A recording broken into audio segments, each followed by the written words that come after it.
अब इसमें टाइप 2 की बात करते हैं। रेशो में सुमित और ललित, और इनका रेशो है सुमित और ललित का 3:1, यानी कि बिजनेस चलाते थे अच्छा खासा 3:1। अगर हम इसे ठीक करें तो 3 और 1 4 होता है, तो 3/4 रेशो 1/4 ये उनका हिस्सा होता था। अब आपसे कहता है कि हुआ क्या कि इन्होंने ऐड करा गौरव को ऐड करा, तो गौरव नया हिस्सा आ रहा है। तो गौरव का हुआ क्या, ध्यान से समझो अब इस चीज़ को। क्वेश्चन में ऐसे इसको लिखने के बहुत सारे तरीके होते हैं। ये जो टाइप 2 है इसमें इसको याद रखना है, ऐसे एक्वायर लिखा हुआ होगा या लिखा हुआ होगा फ्रॉम। तो इसमें क्या कह रहा है कि सुमित ने क्या करा, कहता है सुमित ने जब देखा कि हाँ भाई गौरव पार्टनर आ रहा है, तो सुमित ने एक काम करा। सुमित ने बोला कि भाई एक काम करो, गौरव को कह रहा है सुमित कि एक काम करो, मैं तुम्हें 1/4 दे देता हूँ फ्रॉम हिज शेयर। ये लाइन समझना, सुमित ने क्या करा 1/4 दिया अपने शेयर। देखो यहीं पर अगर मैं पता है यहीं पे अगर मैं ऑफ लिख देता ना तो ये क्वेश्चन तीसरा टाइप हो जाता। अगर यहीं पे मैं ऑफ लिख देता तो हाँ, अगर फ्रॉम है तो ये सेकंड टाइप है और ऑफ हो जाता। तो सुमित ने कहा कि भाई मैं तुम्हें 1/4 दे रहा हूँ अपने शेयर से। अपने शेयर से एक दो एक फर्क समझना इस लाइन में। इस लाइन में फर्क ये है कि एक मैं कह रहा हूँ कि मेरे शेयर का 1/4 ले लो, और मैं कहा मेरे शेयर में से 1/4 ले लो। या फिर मैं ऐसा कह दूं कि मेरे पास 200 रुपये हैं, 200 रुपये में से 25 रुपये ले लो, तो आप बोलोगे 175 बचा। वहीं पे मैं कहूँ मेरे पास 200 रुपये है, मेरा 200 का 25% ले लो, तो पहले आप 200 का 25% निकालोगे। 25% 200 कितना होगा 50, और फिर माइनस करोगे तो 150। तो ये दो टाइप आ जाते हैं। सुमित ने कहा कि भाई मेरा शेयर जितना भी होगा ना उसमें से मैं तुम्हें पूरा दे देता हूँ। फिर वहीं पर जो दूसरा पार्टनर है वो भी कुछ बोलेगा ही। तो ललित ने कहा भाई एक काम करो,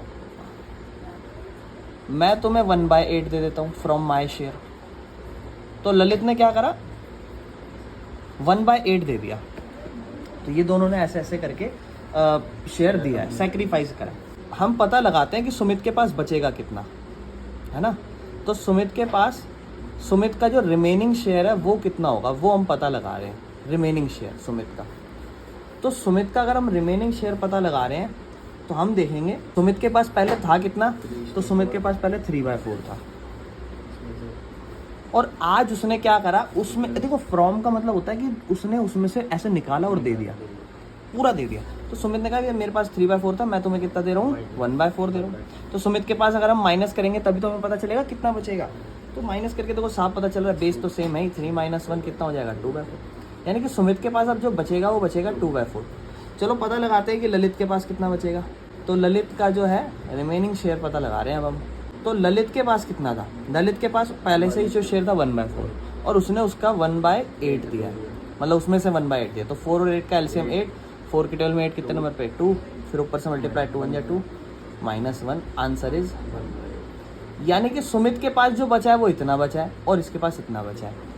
और एक चीज़ समझो, जितना जितना उन्होंने दिया है वही सेक्रीफाइस भी है, और वही उन जो जो दिया है, क्या दिया है, एक तो 1/4 दिया था किसने, सुमित ने, हाँ, और एक ललित ने दिया था 1/8। अगर हम इन दोनों को भी जोड़ दें तो पता चल जाएगा कि गौरव को मिला कितना है, क्योंकि यही तो हिस्सा है सुमित ने दिया, यही हिस्सा ललित ने दिया। इन दोनों को जोड़ेंगे तो पता चल जाएगा कि गौरव को कितना मिला। तो 1/4 और 1/8 8, यह आ जाएगा 2 + 1 3/8। यानी कि जो गौरव का नया शेयर था वो 3/8 था।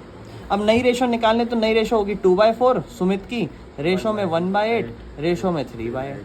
एलसीएम ले लेना 8, 4 के पार्ट में 8 2 नंबर पे, 2 दूनी 4 1:1 1:3। ये नया हिस्सा हो जाएगा, ठीक है ना।